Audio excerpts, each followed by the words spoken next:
Bismillah. Assalamualaikum warahmatullahi wabarakatuh. Alhamdulillahi rabbil alamin. Wassalatu wassalamu ala asyrafil anbiya'i wal mursalin. Wa ala alihi wa ashabihi wa man tabi'ahum bi ihsanin ila yaumiddin, amma ba'd.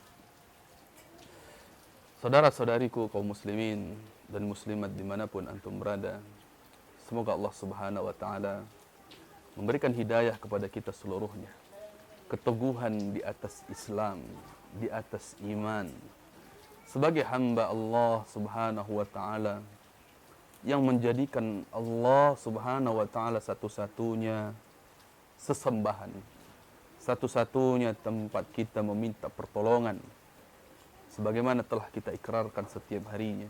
Iyyaka na'budu wa iyyaka nasta'in.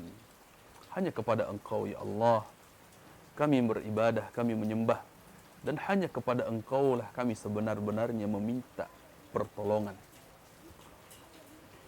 Sehingga ketika kita telah memiliki ikrar, memiliki tauhid yang benar, beribadah hanya kepada Allah satu-satunya, di saat itulah kita dikategorikan sebagai seorang ahlu tauhid. Karena perlu kita ketahui, banyak sekali praktek-praktek kesyirikan, amalan-amalan, perbuatan-perbuatan, keyakinan-keyakinan yang bertentangan dengan tauhid, yaitu kesyirikan. Menjadikan tandingan bagi Allah subhanahu wa ta'ala, itu kesyirikan. Tandingan di dalam beribadah. Dia beribadah kepada Allah, kemudian juga beribadah kepada yang lain selain Allah. Dia berdoa kepada Allah dan berdoa juga kepada yang lain selain Allah. Dia mengakui Allah subhanahu wa ta'ala yang memiliki kekuatan yang sebenarnya, namun di sisi yang lain ia pun mengakui ada kekuatan lain, ada benda lain, ada orang lain yang memiliki kekuatan yang sama dengan Allah, yang memiliki sesuatu yang bisa mendatangkan manfaat, mendatangkan mudarat. Keyakinan-keyakinan seperti ini menganggap bahwa ada sesuatu selain Allah subhanahu wa ta'ala yang dapat mendatangkan manfaat, yang dapat mendatangkan mudarat atau menolak mudarat. Maka ini diantara keyakinan-keyakinan syirik. Lebih-lebih dalam perkara-perkara gaib, perkara-perkara yang tidak terlihat dengan kasat mata kita, tidak bisa terdengar dengan telinga kita, tidak bisa dilihat, disaksikan langsung oleh panca indera kita. Maka ada orang-orang yang mengaku-ngaku mengetahui tentang alam gaib, padahal tidak ada yang tahu tentang alam gaib melainkan hanyalah Allah subhanahu wa ta'ala. Wa indahu mafatihul ghaib. Hanyalah milik Allah kuncinya alam gaib itu. Hanyalah milik Allah. Sehingga ada orang-orang yang mengaku dirinya mengetahui alam gaib, mengaku mengetahui apa yang akan terjadi, apa yang tidak ada di sekitar dia. Padahal dia bukan nabi, bukan rasul, tapi dia mengaku-ngaku tentang pengetahuannya terhadap alam gaib. Inilah mereka para dukun dan tukang ramal. Mereka para dukun dan tukang ramal. Sehingga dengan bantuan-bantuan makhluk gaib seperti iblis, setan, seperti jin, mereka meminta pertolongan untuk membantu melancarkan bisnisnya dia. Karena kedok sebenarnya para tukang sihir, tukang ramal, dukun, pada dasarnya mereka adalah orang-orang yang mencari keuntungan material, mencari harta dengan mengelabui manusia, mengelabui dengan berbagai cara. Ada yang lewat cara pengobatan, meramal nasib, menerawang jodoh seseorang, melihat pekerjaan sesuai dengan aura tubuh seseorang, dan berbagai macam cara yang dihadirkan oleh para dukun dan tukang ramal ini. Padahal pada hakikatnya Mereka adalah pasukan-pasukan iblis. Orang-orang yang mentaati perintah-perintah jin, setan, dan iblis. Sehingga mereka meminta pertolongan, meminta perlindungan, meminta bantuan kepada bangsa jin. Wa annahu kana rijalun minal ins ya'udzuuna birijalin minal jinni fazaduhum rahaqa. Ada orang-orang dari kalangan manusia yang meminta perlindungan, meminta kekuatan, meminta pertolongan kepada bangsa jin, maka tidaklah satupun yang sanggup mendatangkan kepada dia, kecuali yang datang hanyalah kehinaan, kehancuran, kebinasaan. Inilah mereka, para tukang ramal dan dukun. Tentunya ini adalah ujian bagi masyarakat kita. Masyarakat yang jauh dari ilmu agama, yang jauh dari tuntunan Al-Quran dan hadis-hadis Rasulullah Sallallahu Alaihi Wasallam. Mereka adalah orang-orang yang akan dimangsa, orang-orang yang akan diterkam oleh para dukun dan tukang ramal ini. Dengan berbagai kepiawaian, berbagai kepandaian, berbagai kesaktian yang mereka mengaku-ngaku memiliki hal demikian. Padahal itu hanyalah tipu daya iblis, tipu daya setan yang ada dalam dirinya untuk menipu manusia yang awam terhadap agama ini. Sehingga banyak di antara masyarakat kita yang berobat ke dukun. Baik dengan cara bedah ayam, dengan cara bedah batin, bedah gaib, dengan cara benda-benda tertentu yang dianggap keramat, memasangkan, mengalungkan jimat berupa bebatuan, benang, kembang, berupa tulisan-tulisan rajah, wafak, atau tulisan-tulisan yang katanya bisa mendatangkan sesuatu, bisa melariskan dagangan, bisa mendatangkan jodoh, memaniskan wajah, menolak bahaya, melanggengkan usaha, bisnis, sebagainya. Ini adalah produk-produk yang dihasilkan oleh orang-orang yang tidak bertanggung jawab seperti ini. Yang mereka inginkan hanyalah materi. Agar mereka ingin mendapatkan hal demikian, akhirnya mereka pun menghinakan diri menjadi budak-budak setan. Inilah mereka, dukun dan tukang ramal. Padahal jelas bahwa Rasulullah Sallallahu Alaihi Wasallam telah mengatakan kepada kita di dalam hadis yang sahih dikeluarkan oleh Imam Muslim, bahwa Rasulullah Sallallahu Alaihi Wasallam bersabda, "Man ata kahinan, man ata arrafan atau kahinan, fasa'alahu lam tuqbal salatuhu, lam tuqbal lahu salatun arba'ina laylatan. Fi riwayatin arba'ina yawman." Siapapun yang mendatangi dukun ataupun tukang ramal, sekedar mendatangi, fasalahu, dan bertanya, datang bertanya, maka tidaklah diterima baginya salat selama 40 hari atau 40 malam. Tidak diterima salat baginya 40 hari, 40 malam. Ini bagi orang yang sekedar datang dan bertanya, belum percaya.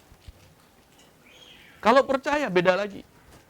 Dalam hadis yang dikeluarkan oleh Imam Ahmad, bahwa Rasulullah sallallahu alaihi wasallam bersabda, "Man ata kahinan, man ata arrafan aw kahinan, fasaddaqahu bima yaqul, faqad kafara bima unzila ala Muhammadin sallallahu alaihi wasallam." Siapa yang mendatangi dukun, tukang ramal, kemudian mempercayai, percaya dengan omongannya, percaya dengan apa yang dikatakan oleh dukun dan tukang ramal ini, maka sungguh ia telah kufur, telah keluar dari Islam, telah kufur terhadap apa yang diturunkan kepada Nabi Muhammad sallallahu alaihi wasallam. Sungguh akibat yang besar. efek yang besar, konsekuensi yang besar atas perbuatan mendatangi tukang ramal ataupun dukun. Saudara-saudariku, kaum muslimin dan muslimat dimanapun kita berada, sayangilah diri kita. Kasihanilah diri kita. Diri kita yang salatnya belum tentu diterima oleh Allah Subhanahu wa taala, justru bisa terhapus pahala salat yang telah kita lakukan selama 40 hari 40 malam. Hanya gara-gara kita bertanya kepada dukun dan tukang ramal. Dan sungguh efek yang lebih besar dari itu. Sampai-sampai dikatakan oleh Rasulullah telah kafir, telah kufur terhadap apa yang diturunkan kepada Nabi Muhammad SAW. Ini kalau dia percaya kepada dukun. Sehingga apapun itu, bertanya, mendatangi tukang ramal atau dukun, baik dalam keadaan serius ataupun bercanda, iseng, semuanya adalah dosa besar. Yang lebih besar lagi, lebih parah lagi kalau percaya kepada dukun. Dua-duanya adalah perkara yang sangat berat, yang harus kita waspadai, kita hati-hati terhadap tipu daya iblis di sini. Sehingga tugas kita adalah bagaimana mengenal tauhid. Belajar tauhid yang benar, mengesahkan Allah Subhanahu wa taala di dalam ibadah kita terutama. Saat kita meminta pertolongan, mintalah kepada Allah Subhanahu wa taala. Saat kita meminta perlindungan dari bahaya, mintalah perlindungan itu kepada Allah Subhanahu wa taala, bukan kepada selainnya, bukan kepada dukun, bukan juga kepada tukang ramal untuk mengetahui apa yang akan terjadi. Karena tugas kita bukanlah itu. Tetapi bagaimana kita bisa beribadah yang baik kepada Allah Subhanahu wa taala. Kasihanilah diri kita.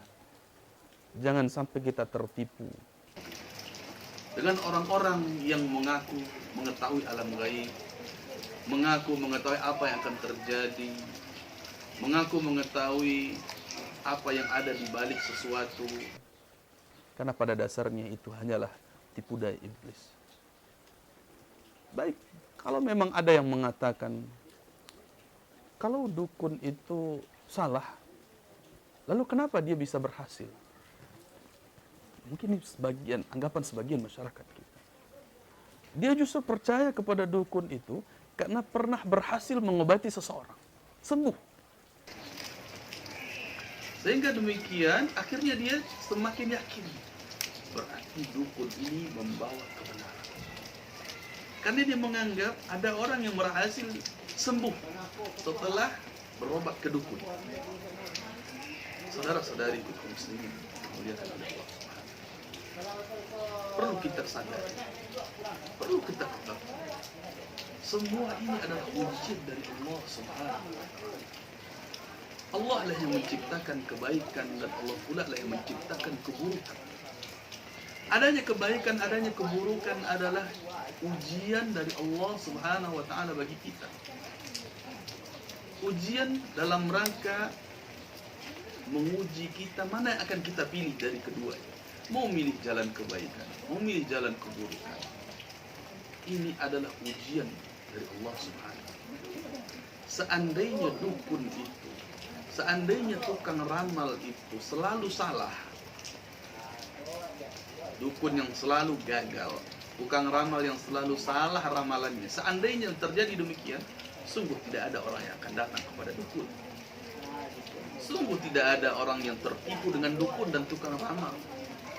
Tapi justru sesekali keberhasilan yang diberikan oleh Allah Subhanahu wa taala kepada dukun dan tukang ramal ini, di saat itulah ujiannya bagi kita. Di saat itulah justru ujian keimanan bagi kita. Karena Allah menciptakan semua yang baik, semua yang buruk, linabluwakum ayyukum ahsanu amala, untuk menguji kalian mana kalian yang baik amalnya, yang benar amalnya, yang mau patuh kepada Allah dan mana yang mau patuh kepada iblis, kepada setan, kepada jin. Ini ujian bagi kita. Allah pun menciptakan yang haram, Allah ciptakan babi, Allah ciptakan anjing, Allah ciptakan binatang-binatang yang lain yang diharamkan. Ketahuilah sesungguhnya itu adalah ujian dari Allah Subhanahu wa taala. menguji manusia, mana mereka memilih jalan yang halal dan mana mereka yang menghinakan diri untuk memilih jalan yang haram. Demikian juga halnya dengan perihal dukun yang terkadang berhasil dalam praktek pengobatannya. Justru itulah ujian. Bahkan ujian ini tentunya cukup berat bagi kita yang lemah imannya, sehingga mengatakan keberhasilan dukun, ketepatan ramalannya tukang ramal, menjadikan kita goyah kalau kita benar-benar bertauhid kepada Allah Subhanahu wa taala, mengetahui hakikat yang ada dalam Al-Qur'an dan hadis Rasulullah sallallahu alaihi wasallam. Maka tentunya kita tidak akan mudah terpengaruh oleh tipuan-tipuan jahat ini.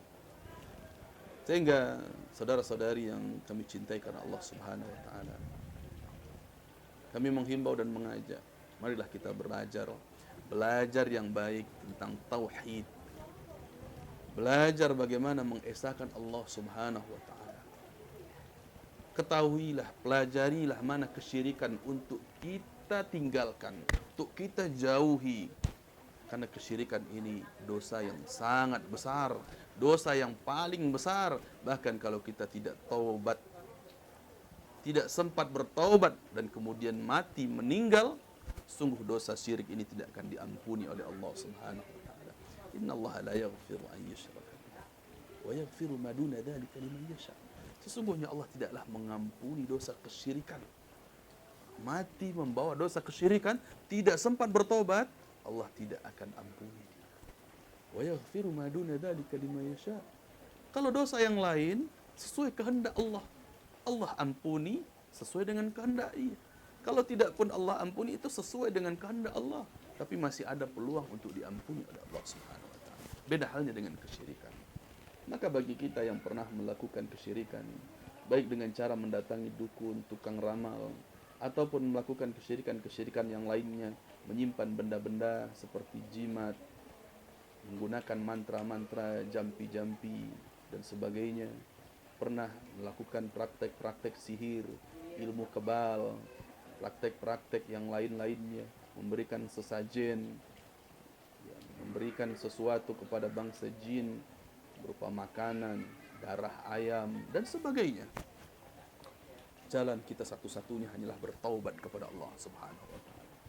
Selagi masih ada umur, selagi masih ada kesempatan yang Allah berikan kepada kita, bertobatlah kepada Allah.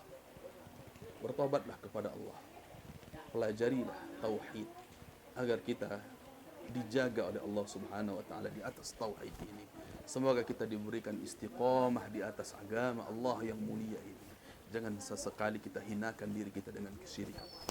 Demikianlah, mudah-mudahan bermanfaat apa yang kita sampaikan dalam nasihat ini.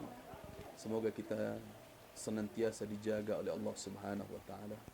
Kita berdoa kepada Allah agar Allah jaga, Allah lindungi kita dari kesyirikan. Allahumma inna na'udzubika min an nusyrika bika syai'an na'lam. Ya Allah, sesungguhnya kami meminta perlindungan kepada Engkau dari dosa-dosa syirik yang kami sudah ketahui. Wa nastaghfiruka mimma la na'lamu. Dan kami pun ya Allah meminta ampun kepada Engkau dari dosa-dosa syirik yang belum kami ketahui. Mudah-mudahan Allah memberikan petunjuk dan ampunan kepada kita seluruhnya. Subhanakallahumma wa bihamdika, asyhadu an la ilaha illa anta, astaghfiruka wa atubu ilaik. Wassalamualaikum warahmatullahi wabarakatuh.